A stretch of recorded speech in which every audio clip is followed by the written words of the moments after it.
नमस्कार, जय हिंद, वंदे मातरम। एक बार फिर से आपका बहुत बहुत स्वागत है हमारी यूट्यूब चैनल के अंदर। आपको बता दें कि मध्य प्रदेश के अंदर इसी साल 2023 के विधानसभा चुनाव होने वाले।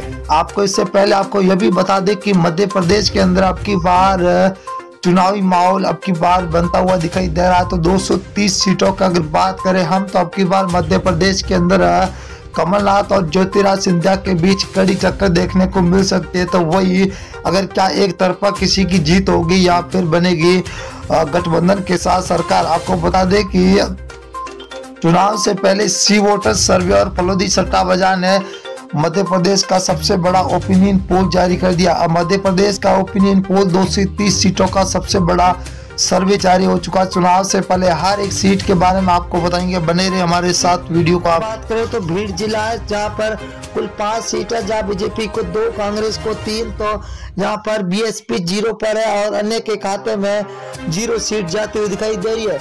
अगर हम भोपाल जिले की बात करें तो कुल 7 सीटें है, 7 में से बीजेपी को 2, तो कांग्रेस के खाते में 5 सीटें जा रही है, तो बीएसपी को 0 सीट मिलती हुई दिखाई दे रही है।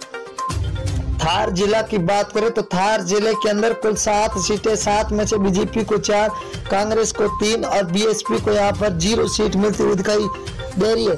सतानाथ जिले की बात करें तो कुल 7 सीटें, 7 में से बीजेपी को 3, कांग्रेस को 4 सीट और बीएसपी को 0 सीट मिलती हुई दिखाई दे रही है। अगर हम सीधी जिला की बात करें तो कुल 4 सीटें, 4 में से बीजेपी को 1 सीट मिल रही है, वही कांग्रेस के खाते में 3 सीटें जा रही है, तो बीएसपी को यहाँ पर 0 सीट मिलती हुई दिखाई दे रही है।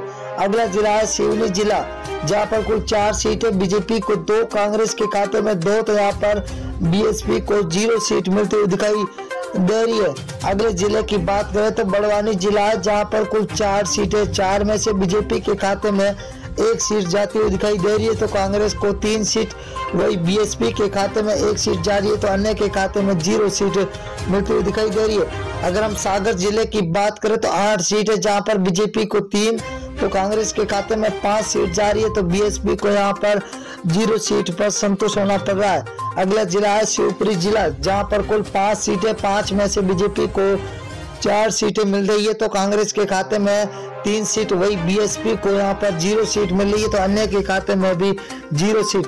बैतूल जिला है, बैतूल जिले के अंदर कुल 5 सीटें, 5 में से बीजेपी को 2 और कांग्रेस के खाते में 3 सीटें जा रही है, तो यहाँ पर बीएसपी को यहाँ पर 0 सीट मिलती हुई दिखाई दे रही है। विदिशा जिला है, विदिशा जिला के अंदर कुल 5 विधानसभा सीट है, जहाँ बीजेपी को 4, तो यहाँ पर कांग्रेस को 1 सीट मिल रही है, तो बीएसपी के खाते में 0 सीट जाती हुई दिखाई दे रही है। अगर हम राजगढ़ जिला की बात करें तो कुल 5 विधानसभा सीट है, बीजेपी को 2, कांग्रेस के खाते में 3, तो बीएसपी को यहाँ पर 0 सीट मिल रही है, तो अन्य के खाते में 0 सीट। अगर हम ग्वालियर जिला की बात करें तो यहाँ पर कुल 6 विधानसभा, जहाँ बीजेपी को 2, तो कांग्रेस के खाते में 0 सीट जा रही है, तो यहाँ पर बीएसपी का खाता खुलता हुआ 1 सीट मिलती हुई दिखाई दे रही है। अगर हम देवारा जिला की बात करें तो देवारा के अंदर कुल 5 विधानसभा, जहाँ बीजेपी को 1, कांग्रेस को 4, तो बीएसपी के खाते में 0 सीट मिलती हुई दिखाई दे रही है, तो अन्य को यहाँ पर 0 मिलती हुई दिखाई दे रही है। उज्जैन जिला है, उज्जैन के अंदर कुल विधानसभा 7 सीटें, जहाँ बीजेपी को 5, कांग्रेस को 2, तो बीएसपी के खाते में 0, तो अन्य के खाते में भी 0 सीट जाती हुई दिखाई दे रही है। अगर हम जबलपुर जिले की बात करें तो 8 विधानसभा सीटें है, जहाँ बीजेपी को 3, कांग्रेस को 5, तो बीएसपी के खाते में 0 सीट मिल रही है, तो अन्य को भी यहाँ पर 0 सीट मिल रही है। अगर हम कटनी जिला की बात करें तो कटनी जिले के अंदर 4 विधानसभा, यहाँ पर बीजेपी और कांग्रेस को 2-2 सीटें मिलती हुई दिखाई दे रही है, तो बीएसपी और अन्य के खाते में 0 सीट मिलती हुई दिखाई दे रही है। इंदौर जिला की बात करें तो इंदौर जिले के अंदर कुल 9 विधानसभा, जहाँ बीजेपी को 3, कांग्रेस को 6, तो बीएसपी के खाते में 0 सीट जाती हुई दिखाई दे रही है। अगले जिले की रुख करें तो छिंदवाड़ा जिला है, जहाँ पर कुल विधानसभा 7 सीटें है, जहाँ बीजेपी को 1, कांग्रेस के खाते में 6, तो बीएसपी को 0 सीट मिल रही है, तो अन्य के खाते में 0 सीट जाती हुई दिखाई दे रही है। अगर हम सीहोर जिले की बात करें तो यहाँ पर कुल 4 विधानसभा, बीजेपी के 1 और कांग्रेस को 3 सीटें मिल रही है, तो बीएसपी के खाते में यहाँ पर 0 सीट मिलती हुई दिखाई दे रही है। अगला जिला है बालाघाट जिला, जहाँ पर कुल 6 विधानसभा है, जहाँ बीजेपी को 2, कांग्रेस के खाते में 4 सीटें जा रही है, तो बीएसपी को यहाँ पर 0 सीट मिलती हुई दिखाई दे रही है। अगला जिला है मोरैया, मुरैना जिला के अंदर कुल 6 विधानसभा, 6 में से बीजेपी के खाते में 2 जा रही है, तो वही कांग्रेस के खाते में 4 सीटें जा रही है। तो बीएसपी को तगड़ा झटका लगता हुआ दिखाई दे रहा है।